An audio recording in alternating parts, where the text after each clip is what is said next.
it's Maggie, and today I'm playing The Sims 4 Spirit Animal Legacy Challenge, the Turtle Generation, inspired by Tinqua, her Let's Play on YouTube, and the Legacy Challenge she created, where each generation is inspired by an animal. And so here I'm on the turtle generation, and even towards the end of this episode, we almost completed this aspiration. And I did have her become a mermaid at the end of the episode, so we made really good progress in this one. But yeah, here as you can see, we're already starting off working on her aspiration. She did some grilling, we completed that. And then I'm gonna have her come in the house, clean up a little bit. And I think I had her swimming here because she really needed fun. And she really likes swimming. As I said in the first episode, she likes fitness, so she really enjoys swimming. So it's really nice to have this like a backyard ocean or whatever it is. So I had her swimming for a while. And then I had her come inside, and I decided before she went to bed, I think this was before she went to bed, or maybe it was after she woke up, I decided I wanted her to have a dog, because one of her moodlets was saying that she felt lonely, like she felt like she wanted like a pet or something. So I decided to give in to that insecurity or like want she had, and so we adopted a dog. The dog's name is Moki. I was looking at all these dogs, but I was trying to find a dog that was like a beach dog, you know. I don't know if that makes any sense, but I was just trying to find like a beachy type of dog, a dog that I think I would see on a beach. I don't know, but basically we adopted the puppy Moki. And who later in this episode, I regret to say, but we kind of neglected Moki a little bit. Obviously, pets can't get taken away in The Sims 4, but we were traveling a lot and we left the dog somewhere.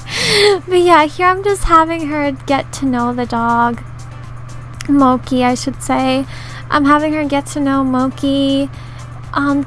They seem to not get along as much in the beginning. As you can see, there's a negative. But I had her get a little bit more used to him, and I had him get a little bit, I think it's a male, had him get a little bit more used to her, just so that they can get more accustomed to each other before she adopts him. I think it was a boy, I'm pretty sure. But yeah, the adoption people haven't left yet. As you can see, they still have that carrier there.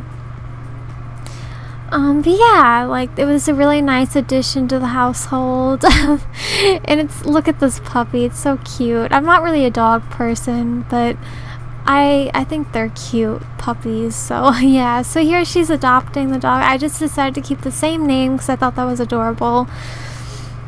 And yeah, and so here I'm just quitting the right word? I'm quitting the house for a dog. So I gave her or him a bed and a food bowl. Obviously dogs don't need much as cats do in The Sims, so I am kind of glad I got a dog.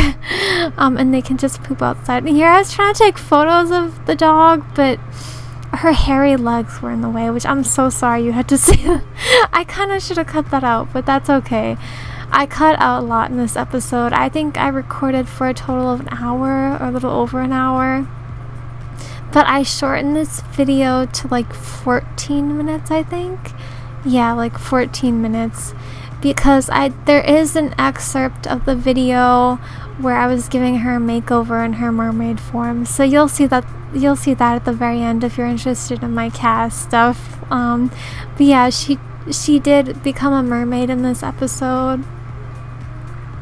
And I realized that when I had her go swimming, so you'll see that further on.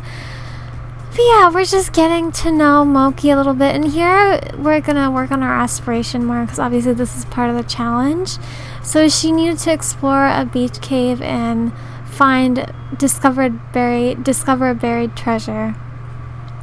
So here she's just catching up with the dog or whatever, and then I have her leave the house so that she can find the beach cave. I think that's what we were doing. I was having her find the beach cave, and I honestly at first I didn't know what lot it was on. I had to cut a lot out of me just trying to find the lot that the beach cave was on. I had to look it up online because I'm stupid.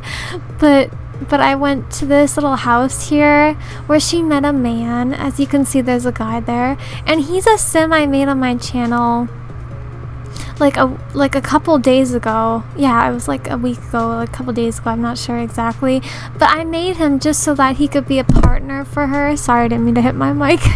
He's basically like her to-be husband, something like that. I want them to have a kid together for the second generation. But yeah, I think he's super cute.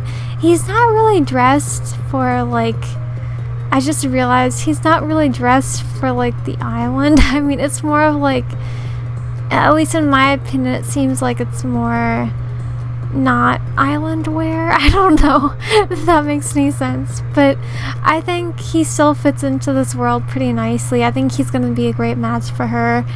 And here we're just getting to know him, and then I show you something in a second that I have this mod. I think it's something whims, wonderful whims, and it said his hero personality is his archetype is hero personality.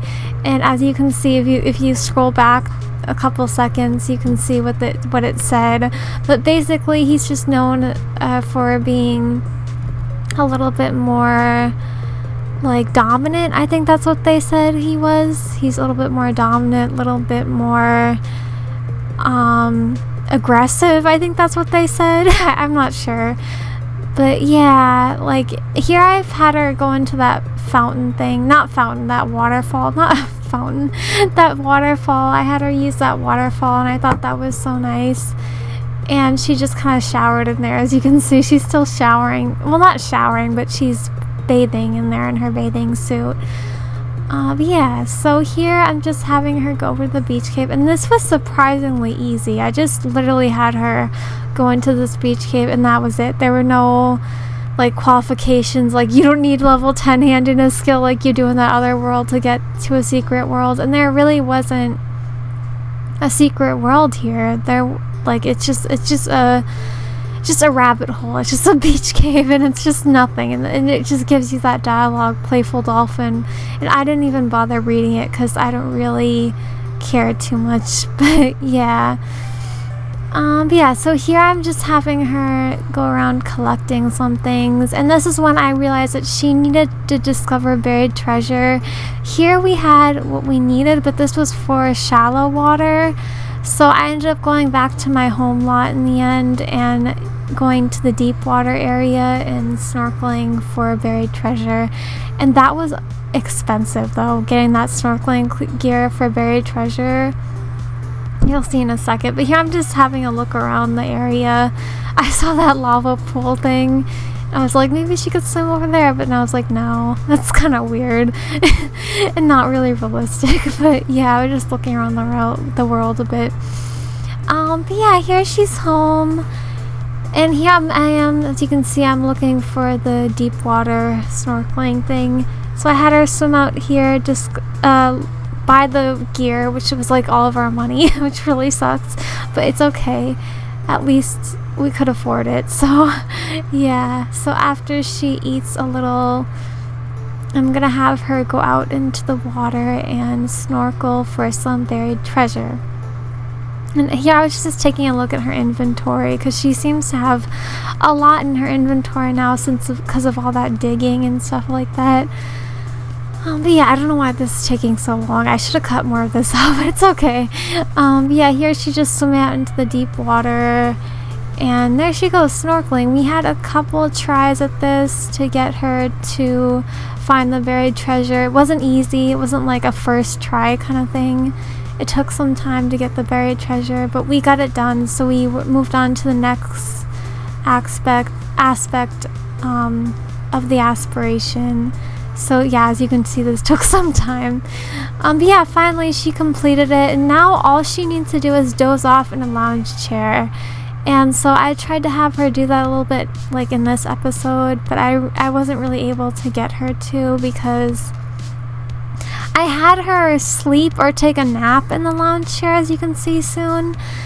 but she wouldn't like doze off. It wouldn't count as dozing off in a lounge chair. So I assume dozing off in a lounge chair means you go on the lounge chair, you relax, and then you doze off if your energy is low.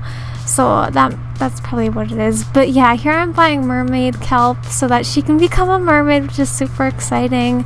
I had her eat it right away after she finished sleeping, and I didn't really get a good shot of her eating it, but it looks cool. I mean, the object. So yeah, she ate that, and then further on in like a couple minutes you'll see she becomes a mermaid, and that's when I give her a makeover. So here she's just eating a little, like the food, like all that food that she made the other day. She made so much food, and between that party and the grilling and everything like that, she probably has like loads of food in her fridge. So yeah, here I decided to try to get her to doze off in the lawn chair, but obviously, as I said before, this didn't really work out. So we'll probably get it done in the next episode, and maybe in the next episode we'll conclude this generation. I don't know though, because we still have to save Sulani. That's part of the rules for this generation. But yeah, and here I realized we left Moki. As I said in the beginning, we totally neglected him, and I feel so bad. But like, he's just so tiny, and like I just forgot. I'm sorry. But yeah, here we're carrying him all the way back to our house, which took like forever. And we finally picked him up and put him down here, and he was able to eat and everything. As you can see, he's eating now. Thank God he didn't like become miserable, or I'm not like an animal abuser or something. But yeah, I deleted that grill, by the way, because we really don't need it anymore. She has a stove and she has a fridge. She doesn't need a grill. That was only for the aspiration. So yeah, here I'm just having her get an odd job, I think it was. And my mistake here was that I haven't really been exclusively doing the Sulani odd jobs. I think that's what I mean. What I'm trying to say is like these odd jobs, they're general odd jobs, right? I don't know, but I wasn't choosing, or at least for this one, I didn't choose the Sulani exclusive one. So I kind of feel bad about that. I should have paid more attention. But that's alright. So here she is out swimming. This is when I realized she's a mermaid, and her form was really weird. As you can see, you'll see in a second. I paused and I was like, whoa, wait, she's a mermaid and she looks like that? No, I can't. Like, I don't want her to look like that as a mermaid. So I went into Cass and gave her a quick makeover. Here, I'm just examining her a little bit. But yeah, here is my makeover to her. I totally transformed her into like a alpha mermaid, like alpha CC mermaid, you know. I think she came out really good. But still, I don't have the best mermaid CC, so I didn't really make her look like a true mermaid, I guess. I don't know. I feel like I could have done a better job if I had more CC, is what I'm trying to say. But yeah. So this is her mermaid form, and then we take a look at it slowed down in a second, and then we go back into the game, and that's basically the end of the episode. But I think we made a lot of good progress in the episode. She became a mermaid. She finished most of her aspiration. I think we're doing good. So yeah, I hope you enjoyed it. Thanks for watching. Bye.